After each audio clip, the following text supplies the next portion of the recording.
Ladies and gentlemen, ladies and gentlemen. Hello everyone, welcome to Amplified. In this video, I'm just going to be talking about some tips and advice I have for students, how to improve academically, your student life and all that. This is mostly for first year students, but it can also be helpful for second year, third year, and fourth year students. I know for facts for me, second, third year, I was a mess. Honestly, you think by that time I knew what I was doing, but it's probably because I'm slow as hell. It's probably what it is, you know what I mean? So I was kind of confused too. So honestly, this video is for anybody who needs help, who's still kind of maneuvering through school and all that. So yes, that's what I'll be mostly talking about in this video. Please make sure to like, comment, and subscribe, and let's get into the video. Okay, so the first tip is to balance your social life and your student life. This is super important if you want to do well academically. I get it. You want to go hang out with your friends, you want to have a fun time, go to that party. It sounds great on all until you fail and then you don't get it. You know what I mean? So, this is super important because if you have true friends, your friends will always be there, but that project will not. So, what I usually like to do is the first thing I like to do is create a timetable. So, first, get a schedule of, just get a schedule. I used to get mine at a Dollarama, dollar store, wherever it is. You know what I mean? Just get one. And then just write down your due dates for all your assignments, all your tests, or your exams, everything. Just write it on the calendar. So then also plan out exactly when you want to start your assignment, your studying, whatever it is. I usually like to do it 3 days prior to the due date and make sure that I'm done the day prior to the due date. So doing this, it's more relaxing to me. It's very helpful. Like, yeah, I can do it the day prior, but like I don't work like that. When I usually do that, I cry, I'm stressed, I'm sad, I'm mad. It's not fun at all for me. But I know people who can do it the day before. So just kind of do what works for you. But all I know is just get it done. You know what I mean? If preferably probably the day prior to the project and not on the due date, because I feel like when you do it on the due date, you don't really execute your best work. So I would probably encourage you to probably do it 3 days before. If you don't work well under pressure like that, that's what I would mostly encourage. And also in the calendar or on the calendar, just write down when you'll be able to hang out, when you'll be able to go out, when you'll be able to do certain things, when you have to, do work, whatever it is, just write it down. I know it sounds kind of weird, but it's kind of helpful. Like if you try it out, it's kind of helpful. So yeah, I would encourage you to do that. Okay, now the second tip. The second tip is mostly for first year students, even second year, third year, you can do it. So for first year, I would encourage to go to events that you need to socialize. So for me, I went to my what's it called? What's oh god? See, I've told you I'm a mess. I don't remember what's the name. It's the Frosh Week. Here we go. Okay, so Frosh Week. It's very important to go to Frosh Week, just to kind of like make friends. You might not make all your friends there, but you might meet somebody there. You know what I mean? And also, if there's an association you want to join, you've done your research, I don't know, whatever association it might be, just find out when their events take place and find out what date it is and just make sure to make it. And just really make sure like you really do the research, because sometimes there are events taking place, but sometimes you have to really like do your research to really find them. So yes, I would definitely encourage you to join some association that you think you would like to join, and just yeah, just go there on your own. It might be hard, but just go there and just find people that you can hang out with, just make friends if you can. So that would be my second advice. My third advice, if you care about being late or not, because some days I know I kind of cared and some days I kind of didn't care. I lived close to the school, but I still was kind of late. But what I know helped me was to choose my outfit prior to class. So before I go to class, just find out what I want to wear. You know what I mean? So I don't end up like waking up in the morning, like make my room a mess and try to find whatever I'm trying to wear. Unless you're the type of person you can kind of think off top of your head what you want to wear that day. Hey, you do you. But for those who kind of just, you kind of take time to do stuff, just kind of find out what you want to wear prior to going to class. Oh, and check the temperature. Obviously, this is obvious. This is a very obvious thing. You know what I mean? Just check the temperature and then just find out what you want to wear. So the fourth tip, which I think should have been the third tip, but it is what it is find your classes before the day of class. Now, if you don't do this, you will end up sitting in the wrong class, looking around like, okay, they're talking about a whole different subject. Everyone here looks older than me. And then you wake up, you wake up. What am I talking about? You get up, you walk out looking like an idiot in the middle of the class. You do not want that to happen to you. So please make sure that you find out the classes before the day of class, before the day class starts. Because I know I've done this in my second year, third year. It was a mess. I've sat in the wrong class, opened the door to wrong classes. It's not fun. It's not fun at all. It's just weird. And maybe I'm being dramatic, but but yeah, but please find your get your schedule, download it onto your phone, or take a screenshot onto your phone, and just make sure you're going to the right class.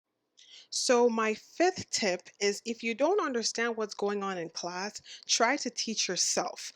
Now, I know when I went to class, if the class was boring, because most of my classes were kind of boring, I'd sit down there and not even know what the teacher's talking about. The whole time, I'm actually low-key kind of thinking about what I plan to eat. And I'm being very serious. Like, I was not really concentrating, I really wasn't paying attention. It's especially a 3 hour lecture. Oh my God, it's awful. So, my tip would be to teach yourself after school, when you're done, or anytime that you can do it, just teach yourself whatever you were taught in class by reading the textbook. I know it sounds like really boring, but like it's helpful. Reading the textbook, going through the notes yourself, and just try to understand it yourself.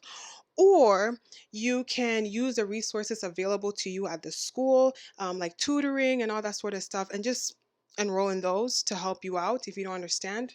And then also ask a friend if it's possible, but don't ask your friend too much to the point where it's becoming like she's your tutor.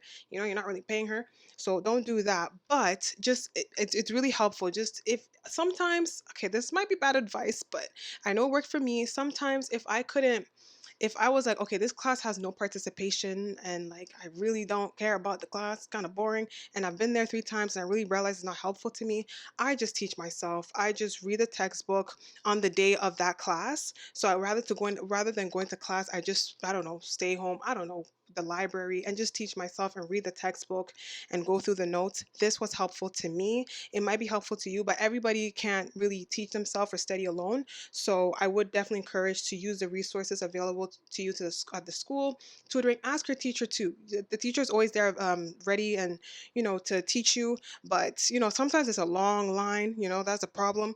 But if you're willing to wait, you can also ask your teacher, or again, ask your friends. So now the sixth tip is to eat before class. Okay. Like for me personally, I didn't like eating before I went to class because the last thing that was on my mind is eating. Because I think it's super, like, I don't know, I feel disgusting when I eat in the morning, like super early. I can't do it. I think I can't do it. But it's very helpful because the last thing you want is to be sitting in class and all you hear is like grr, grr, grr, grr, grr, grr, grr, grr.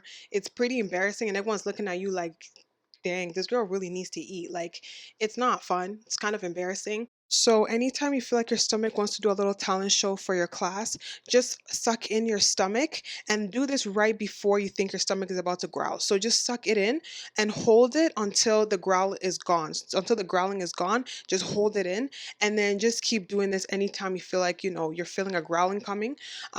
So, yeah, for the most part, it does work. Sometimes it doesn't work, but for the most part, it does. But why not just take the risk anyway? It's better than being embarrassed in class.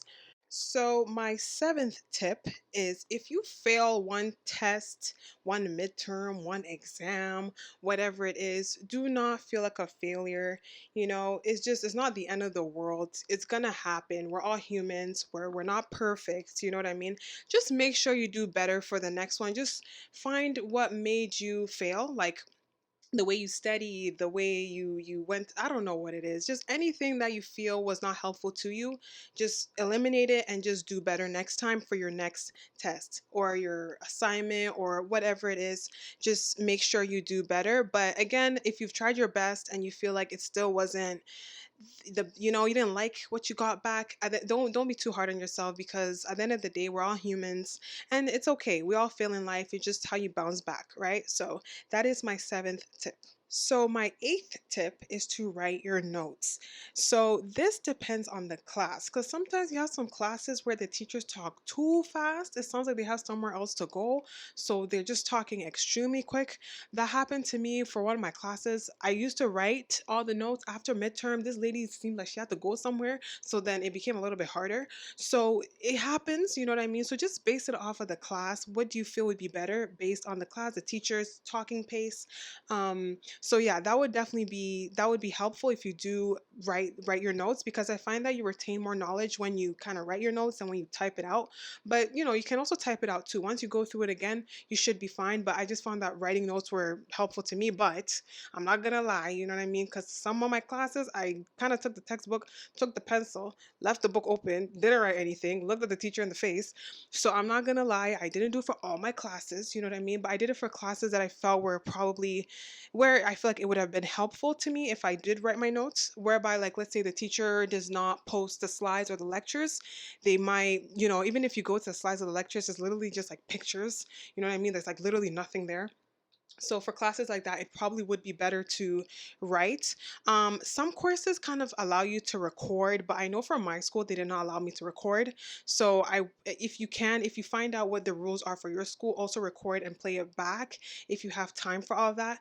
But yeah, just write your notes if you can, or type it out, whatever works for you, whatever the class is. Just do what works for you. So my final tip is to enroll in 7 courses. So what I mean by this is if you're supposed to take 5, enroll in 7, and if you don't like some of them, either switch them, drop them, so you don't end up wasting time doing 5 courses and then going to all of them and then dropping, switching, and like, you know, just a lot of time. It's a lot of waste. It's a waste of time. You know what I mean? I did that. I know from my third year. I kind of, well, from my first to the third year, I used to take 5 courses, go to all of them. If I didn't like them, drop them, and all of that. And you know, it's a waste. It's a waste of time. It's a waste of time. It's kind of sad that I learned this my third year, but you know, it is what it is. You know, as I said, I'm kind of slow, but that's okay.